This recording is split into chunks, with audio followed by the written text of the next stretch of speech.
El cansado se sienta en silencio y hasta con vergüenza, con pudor. Y hoy aquí hay muchos sentados junto al arroyo de Besor, muchos. No estoy diciendo que no eres un guerrero, no estoy diciendo que nunca peleaste batallas. Claro que lo eres, caramba que eres un guerrero o una guerrera. Pero si estás en la lista de los que no pueden más, necesitas saber que a veces está bien descansar. A veces está bien no continuar otra batalla. Todo lo que tiene que hacer ahora, la palabra que quiero que te lleves es recupera fuerzas. No pelees, no vayas a otra batalla. Jesús es tu David. Él pelea cuando tú no puedes ir a pelear. Él va donde tú no puedes ir. Él va a pelear por tu familia cuando tú dices, yo ya no puedo pelear más. Jesús es tu David.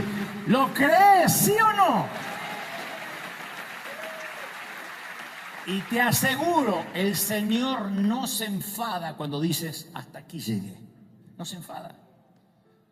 Él fue quien dijo en Marcos 6:31, vengan a un lugar tranquilo y descansen un poco conmigo. Dios fue el que le dijo a Elías, come, duerme, descansa, largo camino te resta. No le dijo, eres un cyborg, eres un robot, te pones de pie como sea y sigues. Él dijo, no, come, duerme, descansa. Todavía te queda un largo ministerio por delante. A mí una de las frases que más me disgusta es cuando me escriben en las redes de Dante, ¿te ves cansado? Pero no me disgusta porque me ven cansado, sino que es una forma de decirme, tienes una cara espantosa. A mí me gustaría decirle, gracias, vos también te ves horrible, pero no vas a arreglarlo descansando. Eso ya viene de fábrica. Lo mío se me pasa, lo tuyo no. Pero no me gusta. Entonces cuando Jesús apareció en escena, la gente también estaba cansada, estresada, agotada por la religión, intentando complacer a Dios.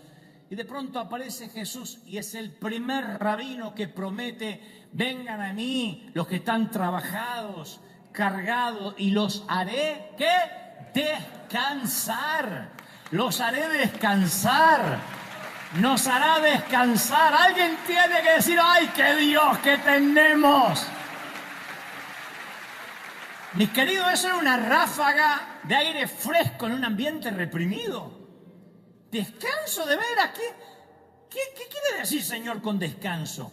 Y el Señor prometió una carga fácil, un yugo ligero, que era una referencia a los agricultores que ponían sobre los bueyes. Él había venido a hacer la vida más fácil, no más difícil. Y nosotros hoy estamos agotados con una necesidad urgente de descanso, no un reposo físico. Necesitamos un sosiego espiritual. Tenemos el alma cansada. Pero yo entiendo que a veces Dios permite ese cansancio. Número uno, para evitar nuestra arrogancia. David le dijo a los muchachos, no ganamos porque fuimos 400 valientes, sino porque Dios nos dio el regalo de la victoria. No ganamos porque fuimos 400 mejores que los otros 200, sino por la gracia de Dios. Entonces a veces Dios permite el cansancio para demostrarnos que el mundo sigue girando sin nosotros. Para demostrarnos que nuestros hijos van a seguir cuidados por Dios, aunque tú no tengas más fuerzas. Aunque no les tengas el control, aunque no les pongas el FBI encima, Dios dice, yo estoy cuidando tus hijos. Dios va a cuidar tu familia, Dios va a cuidar tu empresa para que nadie te robe cuando tú digas, no puedo vigilar más. Jesús peleará tus batallas, ¿lo crees? Ahora, ¿hay aquí alguien fuerte para criticar al cansado? Tarde o temprano los que se creen fuertes caerán pesadamente sin fuerzas y van a necesitar gracia. El que se cree firme, mire que no caiga. Entonces, ahí está fuerte para decir, uy, mirá que él cómo se deprime, ay, no soporto más a la fulanita, siempre con un problema, y al menganito. Pero a veces hay gente que es jumbrosa, sí, y tóxica, pero hay otros que no pueden más. Lo que necesitan es ni siquiera un consejo. No demos consejo hasta que nos lo pidan.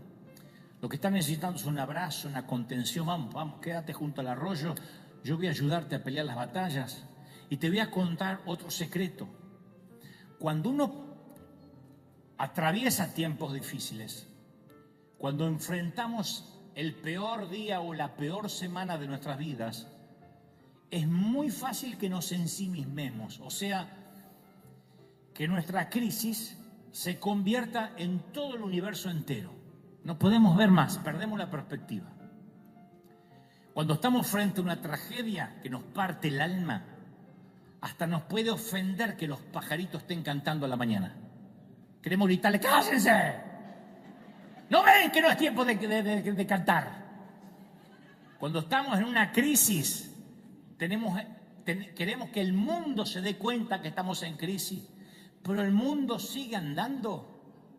Podemos salir del cementerio y vamos a escuchar gente que está celebrando por ganar un partido de fútbol. De verdad. Mientras que nosotros celebramos porque ganamos o pasamos de fase o llegamos a una final, hay gente que en este momento está en el cementerio y no puede entender cómo alguien, ¡ah!, cuando dice, puede ser.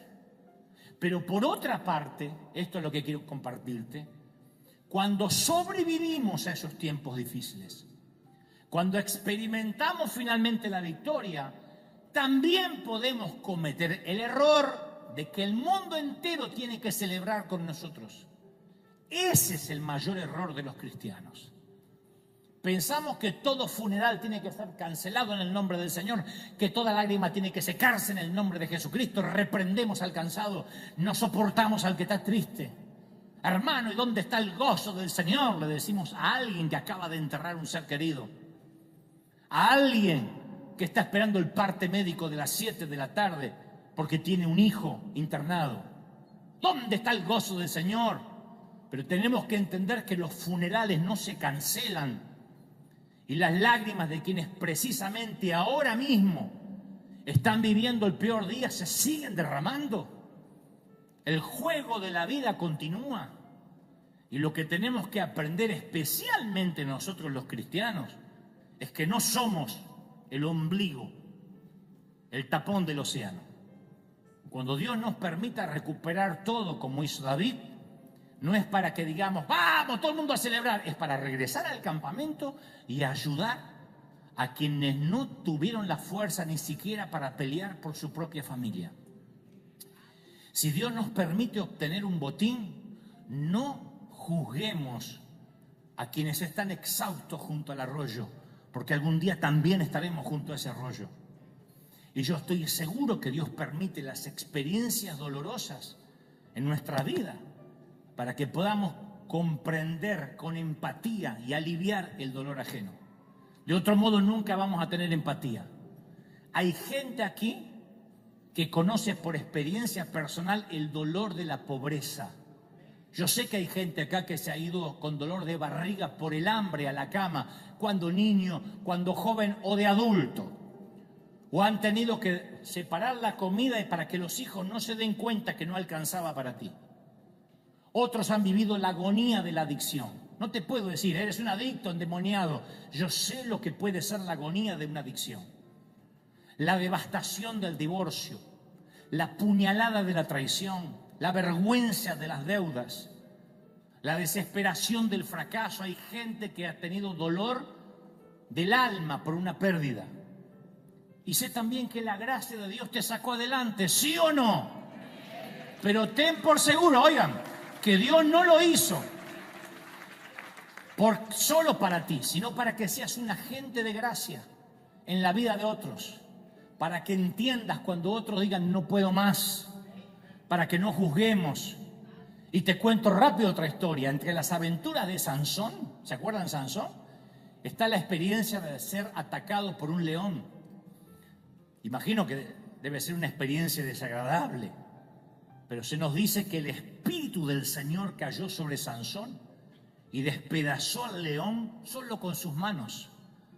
Y algunos días después Sansón regresó donde el león lo había atacado, ahí estaba el cadáver, y encontró un enjambre de abejas que habían formado una colmena llena de miel dentro del esqueleto del león, dentro de la carcasa del león. Sansón llenó sus manos con miel y lo compartió con sus padres. A mí me gusta eso, porque cuando el león lo atacó, Sansón tenía las manos vacías, ahora las tiene llenas de miel. Sansón no se guardó la miel para sí, se las dio a otros. Sansón hasta hizo un acertijo con este episodio. En Jueces 14:14 él dice: del devorador salió comida y del fuerte salió dulzura. ¿Cómo es que un ataque nos puede hacer más fuertes? ¿Cómo es que un intento de amargarnos puede resultar en dulzura? ¿Cómo es que tirarnos abajo nos va a llevar más alto? La gracia de Dios a veces actúa de manera paradójica. La intención del león era devorar a Sansón, pero al final Sansón obtuvo miel. Lo lógico hubiera sido que el león lo atacara, llegara a un final rápido y amargo, pero sacó algo dulce y sirvió para compartir a otros. Y el Señor me dice: yo sé que no lo ves, yo sé que te cuesta porque estás entre la profecía y el destino, pero habrá dulzura al final de tu capítulo, de tu historia. Habrá miel en el cadáver. ¿Tú lo crees? Hay gente que dice, por ejemplo, estoy esperando mi legalidad en este país. Hablo en la Unión Americana, en los Estados Unidos de América. No tengo lo que quisiera, no tengo la comodidad soñada, pero me toca esperar. Y de repente pasa lo peor, la familia se divide, alguien es deportado y tú dices: no, esto es algo que no puedo soportar. Yo podía esperar, pero mínimamente unidos, juntos. Hay otros que dicen: yo puedo esperar, pero mínimamente con salud. Pero cuando la salud se quiebra y es frágil, no puedo seguir esperando porque todo se me hace cuesta arriba. David llegó a ese punto al que todos en algún momento llegamos. Se sentó sobre las ruinas de lo que alguna vez había sido su hogar y empezó a llorar. Sus hombres estaban enfurecidos. La Biblia narra que hablaron de amotinarse, de apedrear a David. De alguna forma lo culparon indirectamente. ¿Cómo es que David nos saca 3 días de campaña, 3 días de expedición, y no tuvo en cuenta que los amalecitas podían robarnos a nuestras mujeres, nuestros hijos? Así que estaban abatidos. Y David no tenía a nadie que lo alentara, porque hay ocasiones que nos sentimos incluso así de solos. Esta palabra también van para los que estas semanas dijeron: ¿saben? No tengo a quién contarle lo que me pasa, porque lo más probable es que no me entienda nadie. David no podía buscar aliento entre sus hombres, porque se suponía que él era el jefe. Y cuando uno es el jefe no puede buscar aliento entre los empleados, porque hay un conflicto de intereses. Si el jefe se deprime, ¿qué queda para el soldado? ¿No? Es como estar en un barco y está deprimido el capitán. ¿Qué queda para los marineros? Entonces, cuando alguien es líder, no puede abrirse fácilmente. Y la Biblia lo afirma con mucha claridad. En 1 Samuel 36 dice: David entonces se fortaleció en Jehová su Dios. No buscó a hombres, no buscó a muchachos, se fortaleció en Jehová su Dios. Ahora, suena épico, se fortaleció. ¿Cómo se fortaleció en Jehová? Repasemos rápido. Le secuestraron a su mujer, le llevaron a los hijos, le llevaron a las mujeres y a los hijos de sus soldados. Hay una depresión absoluta en el campamento. David tomó su arpa. Recordemos que además de guerrero y de líder militar era músico. Se retiró a un lugar solitario y comenzó a cantar. No cantó un triste lamento gimoteando por la situación. En vez de eso, cantó acerca de la majestad, del poder de Dios. Le cantó a quien ya le había dado mínimamente 2 victorias improbables, el león y el oso y el gigante Goliat. Así que, ¿qué cantó David en medio de la devastación?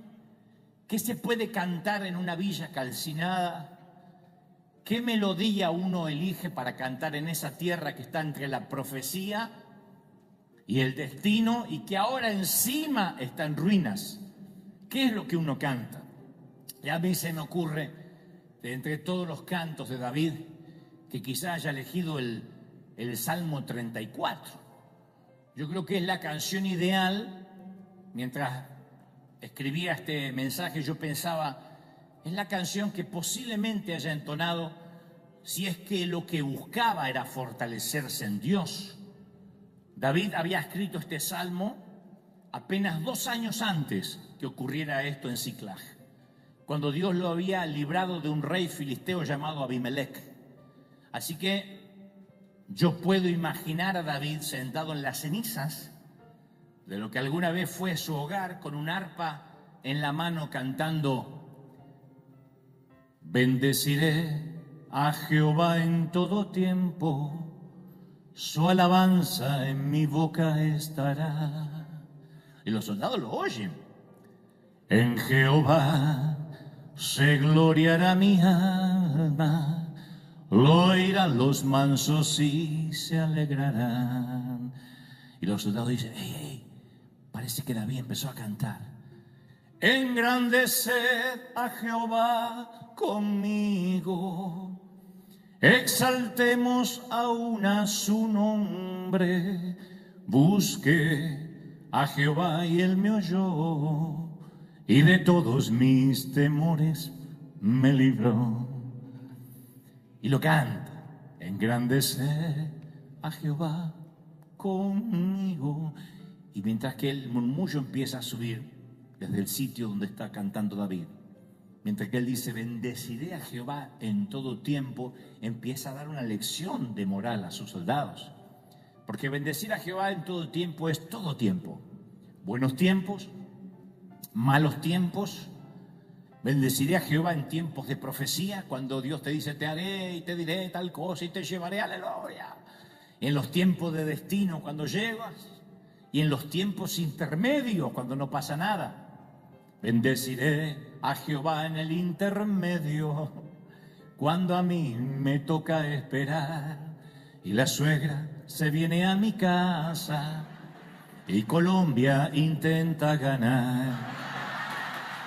Engrandece a Jehová conmigo, exaltemos aún a su nombre. Busque a Jehová y él me oyó, y de todos mis temores me libró. Él dice: su alabanza en mi boca estará. Me gusta eso. Cuando la alabanza está en nuestra boca, no hay rezongos, no hay quejas, no hablamos negativamente. La alabanza es la lengua vernácula, la lengua local de la fe. Luego David canta: engrandecer a Jehová conmigo. No necesita Dios que nosotros lo hagamos grande, engrandecer a Jehová. Es David el que necesita verlo en mayor perspectiva. Cuando miramos algo con un telescopio no cambiamos el tamaño de lo que estamos mirando. Lo que cambia es nuestra percepción del objeto. Vemos la estrella a lo lejos y decimos que es chiquitita, con el telescopio lo vemos gigante. No es que se agrandó la estrella o el planeta, nosotros tenemos un cambio de perspectiva. Entonces, cuando estamos en medio de las cenizas, tenemos que rehusarnos a engrandecer el problema o a engrandecer la deuda o a engrandecer al enemigo. No pongamos la lupa sobre el problema, sino que hay que poner la lupa o el telescopio sobre Dios y decir: Dios es más grande. Dios es más grande. ¿Alguien lo cree, sí o no? Engrandecer a Jehová conmigo. Y cuando engrandecemos a Dios, empequeñecemos el problema, siempre. Y mientras David cantaba, le sobrevino un cambio. Eso es lo que ocurre en la adoración. Por eso es que adoramos. Por eso es que cantamos. Por eso llegamos aquí. Lo primero que hacemos es cantar y adorar. No es para esperar el mensaje, no es hacer tiempo. Algo empieza a cambiar cuando exaltamos su nombre, cuando adoramos, a pesar de las crisis. Y los hombres también, los hombres de David también notaron ese cambio en él.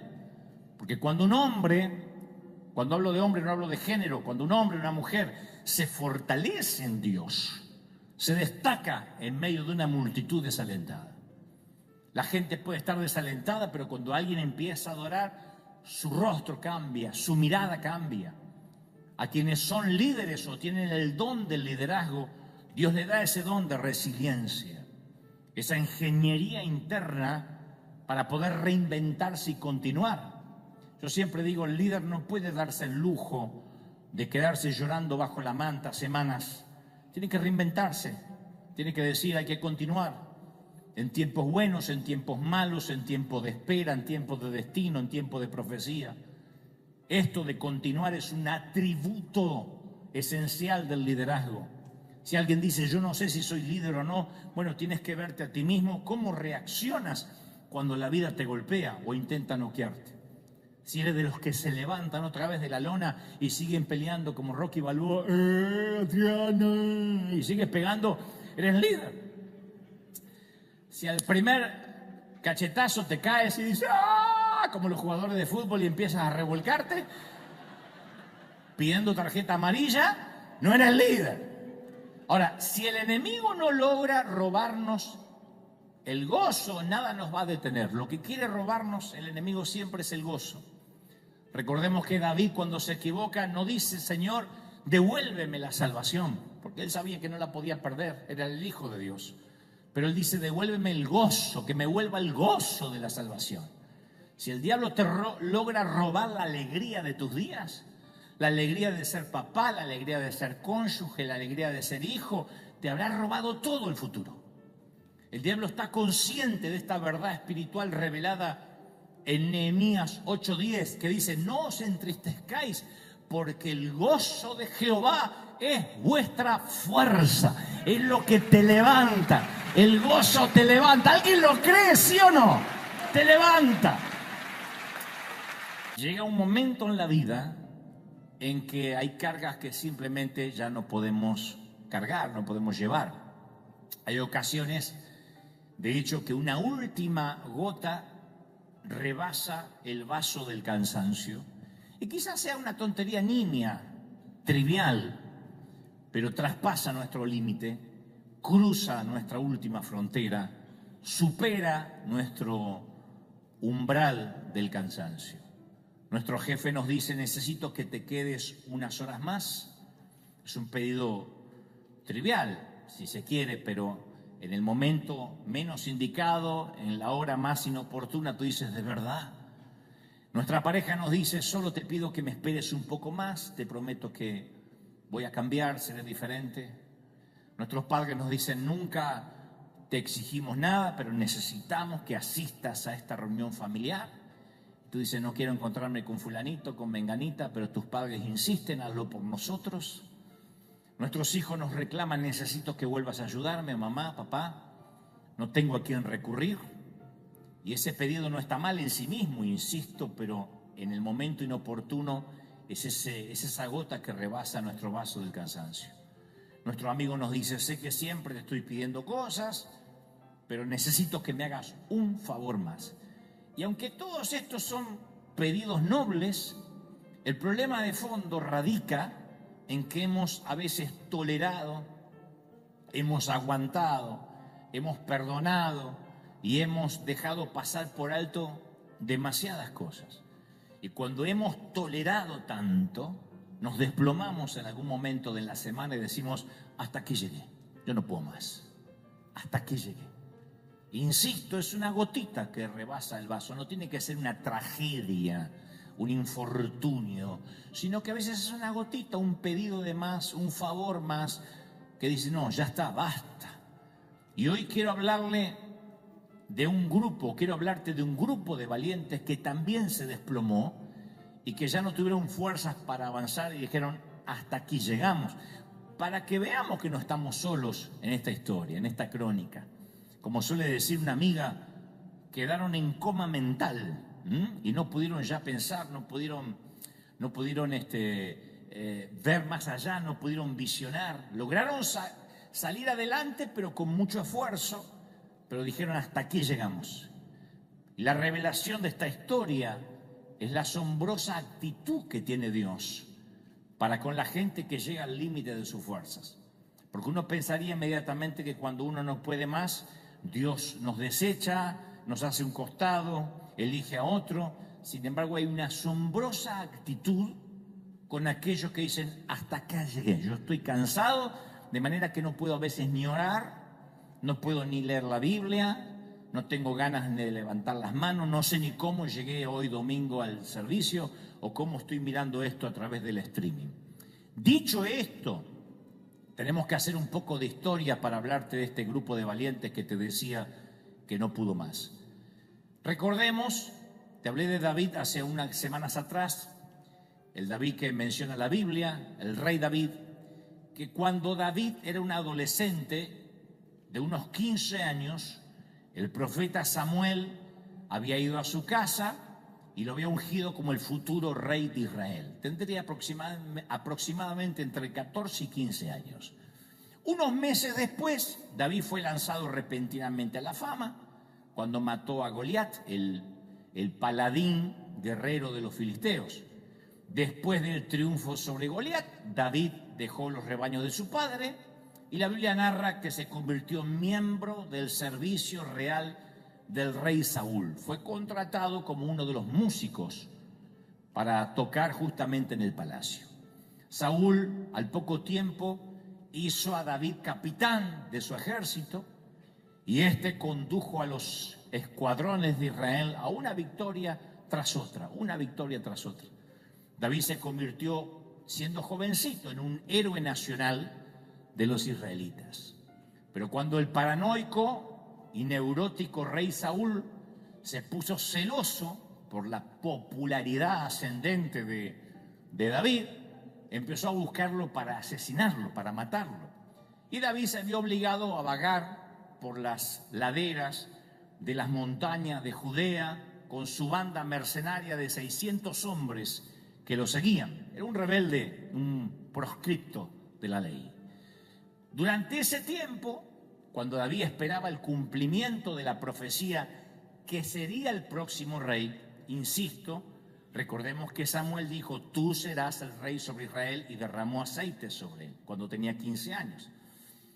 Así que mientras que él espera el cumplimiento de esa profecía, él y sus hombres, 600 forajidos, que la Biblia describe como desalmados, pobres, menesterosos, se hicieron sus guerreros, establecieron su hogar en una ciudad llamada Siclag, al sur de Judea, Siclag.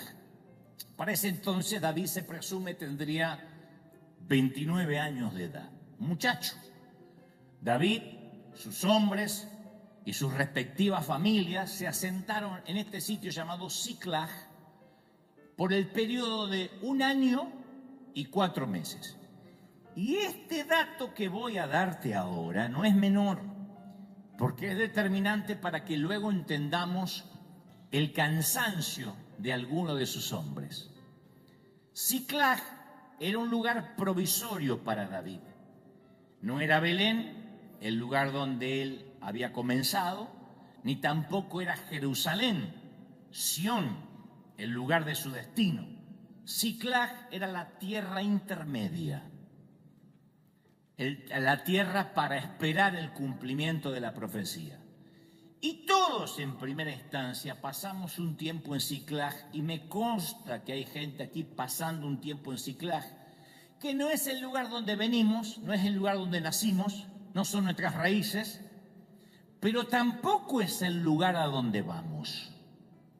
Representa Siclag la temporada en la que vamos a estar por un tiempo de preparación, a veces de prueba, de crisis, de entrenamiento, pero es cuando uno está en la temporada de la mitad. Siclag es o representa o tipifica el lugar que nos toca esperar entre la profecía y el destino.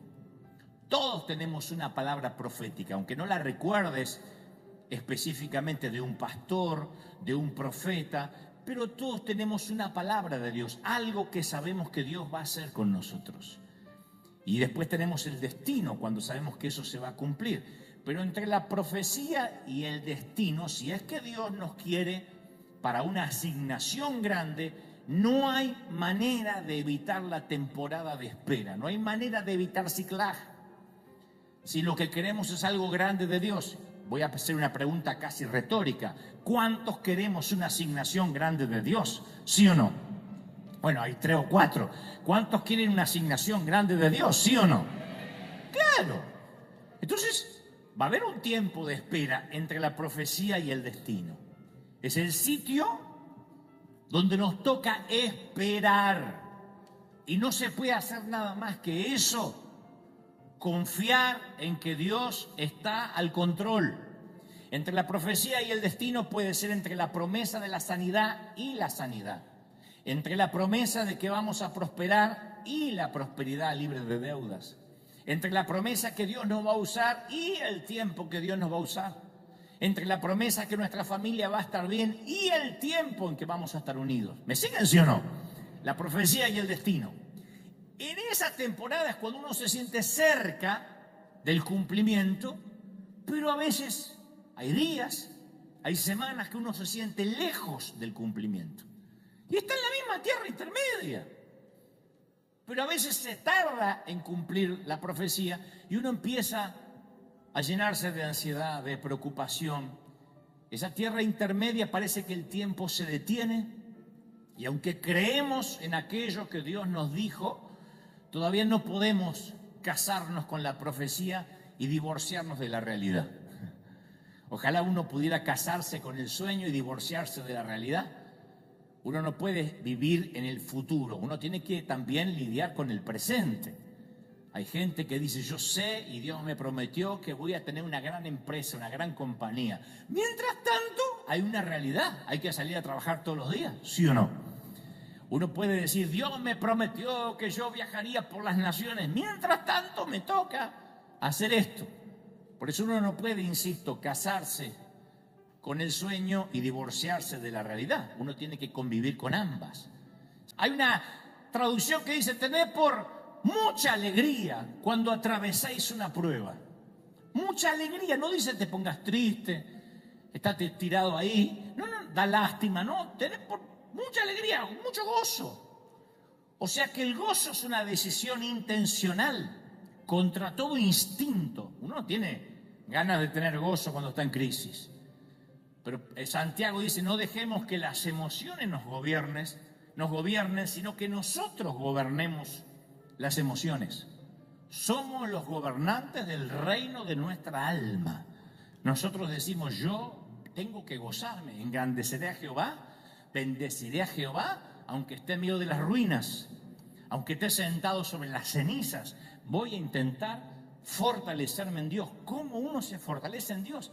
Adorando, orando, cantando. Alguien que dice, pero yo no sé ni qué orar de tan triste que estoy. Bueno, puede cantar un salmo. Engrandecer a Jehová conmigo. Algo empieza a cambiar cuando uno empieza a engrandecer a Dios, cuando uno empieza a ver lo grande que es Dios. En una ocasión Jesús le dijo a Pedro, vas a ser zarandeado. Satanás pidió para zarandearte como a trigo. Una de las formas que el trigo se zarandea es colocándolo sobre un tamiz y sacudiéndolo sobre un colador, una suerte de colador, y sacudiéndolo violentamente. Pero otra forma, que lo usan mucho en la India, es sacudir el grano en el aire, aprovechando la corriente de aire fuerte, porque la paja es algo inconsistente, pero el trigo tiene sustancia. Y cuando se arroja el trigo al aire, el viento lleva las pajas, pero el grano limpio cae en tierra. Entonces se hace una suerte de tamiz natural. Esto es lo que ocurre en una crisis. Esto es lo que algunos hoy están viviendo. Algunas personas son solo paja, pero no se dan cuenta hasta que son zarandeados. Hay gente que habla como si tuviera fe, pero viene una tormenta y resulta que eran solo paja llevada por el viento. Y dejan de orar y dejan de congregarse y dejan de cantar y dejan de adorar. David sabe que el objetivo de esta prueba es transformarla en testimonio, que prevalezca el grano de la fe. Y esa es la palabra que yo tengo también para esta mañana o esta tarde. Dios va a hacer que prevalezca el grano de tu fe. Va a sacar lo que no sirve, va a sacar lo que estorba y el grano de la fe va a prevalecer.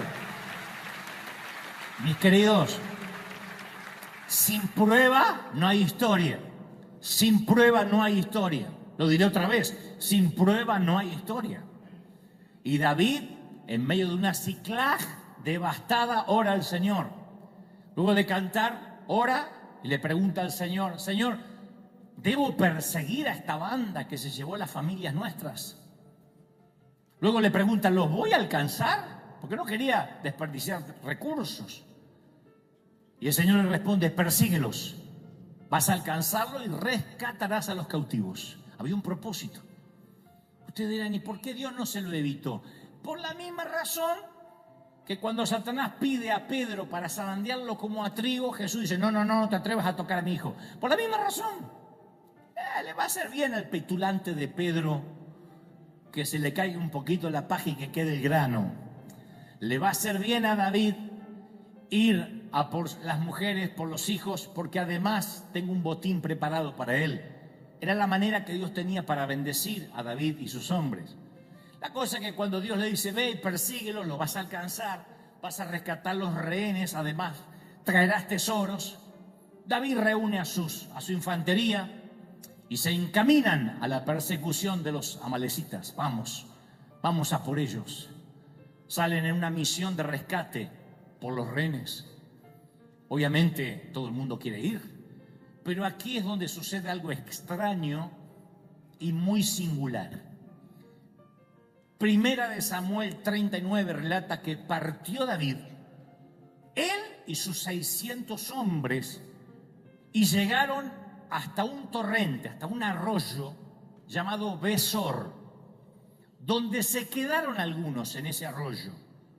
Y David siguió adelante con los otros 400, porque atrás se quedaron 200 que no quisieron cruzar el arroyo de Besor. No era el Jordán, no era el Niágara ni el Mediterráneo, era un arroyo. 200 de los 600 hombres no quisieron cruzarlo y David se lo dejó quedar y se fue con 400. No te pierdas los siguientes detalles. La Biblia dice que 200 se quedaron porque no pudieron atravesar un arroyo. Yo lo leí tantas veces que dije, Señor, ¿de verdad? ¿Estás hablando en serio o es un chiste? Hay 200 tipos que no quisieron cruzar un arroyo. Geográficamente uno va a los tiempos, a los mapas antiguos a ver lo que era el arroyo de Besor. Era un arroyito para pescar mojarritas. ¿Cuán cansada puede estar una persona para abandonar el rescate de su propia familia? O sea, ¿vas a jugarte la vida por rescatar a tu propia familia? Y me dices, ¿de verdad que no puedes atravesar un arroyito porque estás cansado? Inmediatamente uno lo juzga, dice, pero qué parásita esta gente. Pero en lugar de juzgarlos, quizás podemos identificarnos, porque vuelvo al inicio del mensaje, entendiendo el contexto, por qué estos muchachos llegaron al borde del arroyo y dijeron, hasta aquí David. En primera instancia, estos soldados todavía tenían las huellas del polvo de la larga campaña que habían estado haciendo junto con David. Ellos no venían de picnic cuando se encontraron con la villa devastada. Habían ido 3 días a pelear, a batallar. Saben ahora que tienen que seguir, mientras que tenían algunos planificados tomarse 3-4 días para descansar, un baño de sal en los pies, meterse en el spa, irse a la pedicura. Ahora tienen que salir sin pensar a rescatar a sus familias. Pero llegaron a ese punto que te hablé al inicio del mensaje, que hay ocasiones que una última gota rebasa el vaso del cansancio. Algo chiquitito, aunque sea pequeño, pero traspasa nuestro límite. Yo sé que a muchos les ha pasado esto y le está pasando. Cruza tu última frontera de resiliencia. Supera nuestro umbral del cansancio. Y el llegar a casa de una campaña por el desierto y encontrar que secuestraron a tu familia fue el colmo para esos muchachos. De alguna forma no solo cuestionan el liderazgo de David, sino que cuestionan dónde está Dios, que es la pregunta que uno se hace cuando sirve al Señor, cuando ama al Señor, cuando nunca faltó a la iglesia, cuando hace de todo y sentimos que la salud no nos acompaña, que tenemos que abandonar la casa por falta de pago, que nos van a demandar por quién sabe qué cosa. Ahí es cuando uno emocionalmente dice, no, basta, ya no puedo más. Estos muchachos habían tocado fondo, ya no más. Y ahora mismo yo sé que hay gente viviendo esa instancia aquí, hoy, en la congregación. Buena gente, eres piadoso, aunque puedes que seas de Colombia, pero Dios te ama igual. Temeroso de Dios. Pero en este mismo instante la fatiga del alma te consume. Y te sientes golpeado, exhausto, abatido, tanto que no puedes juntar las fuerzas necesarias ni para salvar a tu propia sangre. Hay gente que dice, yo, pastor, no lucho más por la familia. Dante, yo no lucho más, ni por mi matrimonio, ni por mis hijos. Y uno dice, pero qué hombre desalmado, pero qué mujer que no tiene empatía. ¿Qué clase de madre es? Este es el episodio bíblico que entiende a esas personas. No es que te cansaste de ser buena madre, no es que te agarró un demonio, significa que no puedes más. Has hecho todo lo que sabías hacer, has orado como se supone que te enseñaron, has cantado, has hecho todo lo que a tu criterio dieron tus fuerzas, tu mente, tus ganas, y dices, no puedo más, ya no lucho más, ya no peleo. Hay gente acá que dice, ya no peleo más, quiero que alguien tire la toalla al ring y me quiero bajar. A veces una muerte repentina, un divorcio, una quiebra nos deja al costado del arroyo y decimos, hasta aquí llegué. Yo sentí muy fuerte que hay gente que dice, estamos en el mes de julio, yo ni sé cómo voy a llegar hasta diciembre, porque hasta aquí llegué. No tengo fuerza, no tengo energía. Insisto, Ciclag es la tierra entre la profecía y el destino.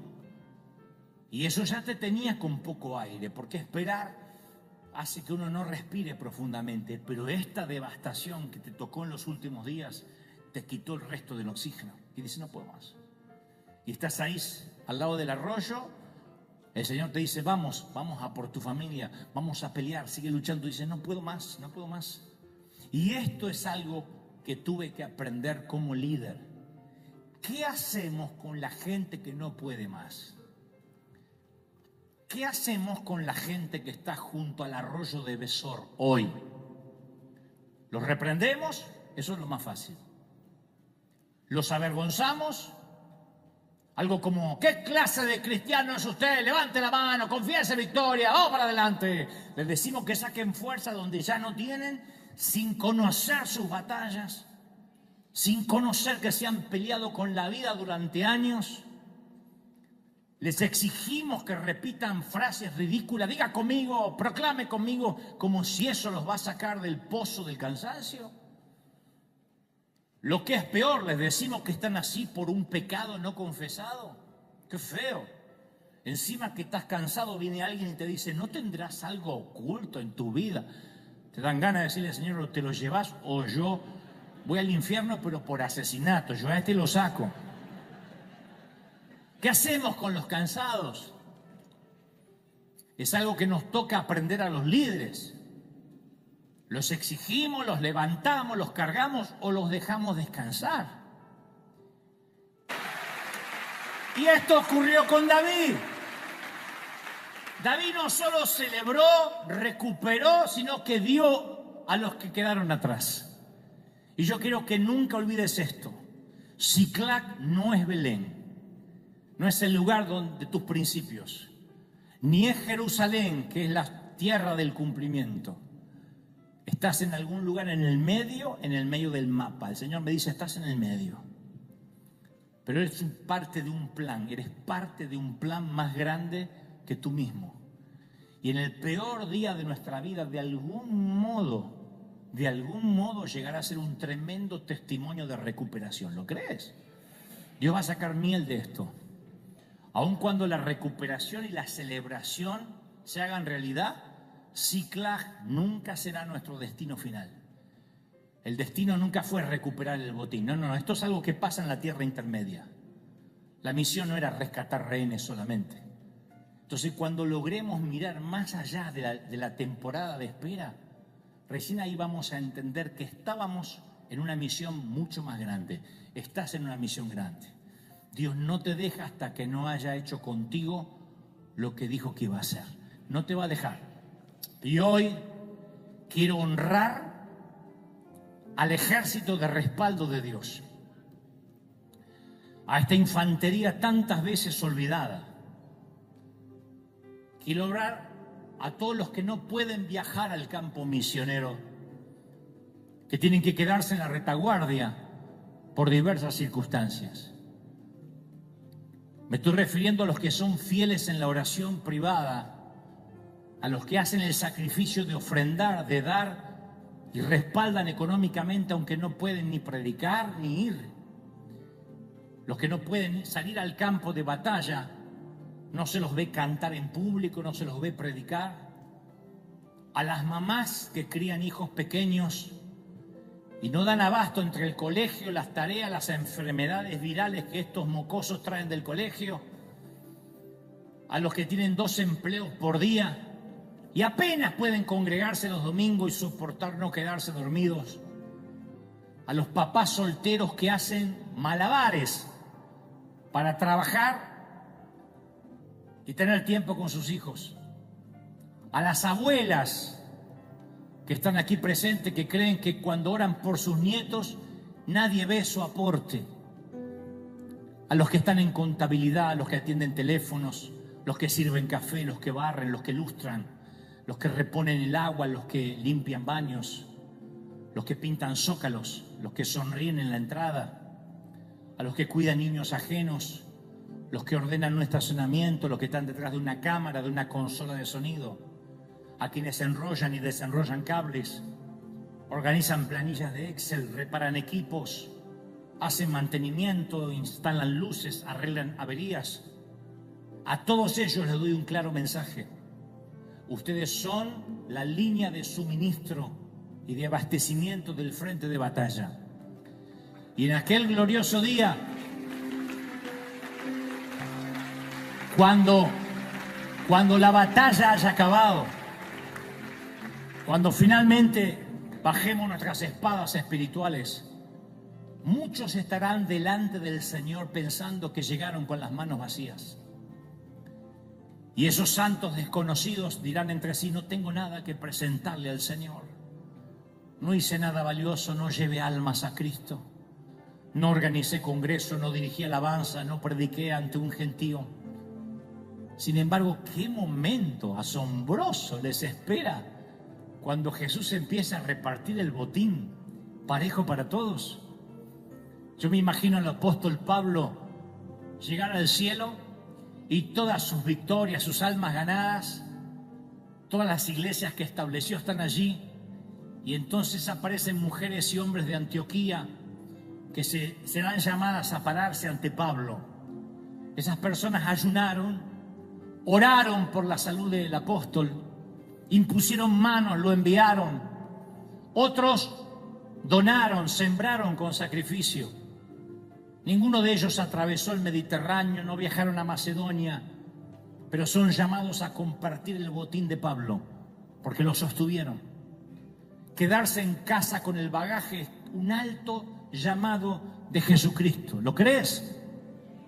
La palabra dice en 1 Corintios 12:18, mas ahora Dios ha colocado los miembros, cada uno en el cuerpo como Él quiso. Si eres una mujer, tienes un alto llamamiento, como también alguien que sea maestra de una escuela dominical, quien ordena los asientos, quien se ocupa de reponer las baterías en los equipos. Si eres un hombre o una mujer de negocios, descansa en tu llamado. Si eres un vendedor, un mecánico, un albañil, un mesero, no tienes que forzarte para ir al campo misionero, descansa en tu llamado. El botín va a ser repartido en partes iguales entre los que salen a la batalla y son visibles y entre los que se quedan en el suministro y abastecimiento de la batalla. Por eso dije al inicio que este mensaje es para las almas cansadas, para quienes no pueden avanzar. Y mírame bien, porque solo lo diré una vez. Como líder no tengo opción. Muchas veces me toca seguir avanzando. Y eso no significa que te deje atrás. Solo que quizá haya algunas batallas en las que no puedas llevarte conmigo y está bien, te entiendo, necesitas descansar junto al arroyo. Sé que necesitas tiempo, recuperar oxígeno, pero quiero que sepas que ambos estamos en la tierra intermedia, esa que está entre la profecía y el destino. Aún no llegamos a Jerusalén, estamos en tránsito, así que esto es lo que haremos. Tú te vas a quedar cuidando el bagaje. Yo avanzaré con quienes creen que aún tienen fuerzas para continuar. Rescataré a tu familia, los traeré a casa. Y como te prometí, cuidaré de tus hijos como si fuesen los míos. Y a mi regreso celebraremos juntos el botín que Dios nos permita recuperar y conquistar. No tienes que ir a la próxima batalla, pero te pido un enorme favor. Si puedes tomar el arpa y donde quiera que estés, te pido que cantes conmigo. Puedes no ir, pero sí puedes cantar. Puedes no batallar, pero puedes adorar. Bendeciré a Jehová en todo tiempo, su alabanza en mi boca estará. En Jehová se gloriará mi alma, lo oirán los mansos y se alegrarán. Y conmigo, engrandecer a Jehová conmigo, exaltemos aún. Bendito eres. Busqué a Jehová y él me oyó, y de todos mis temores me libró.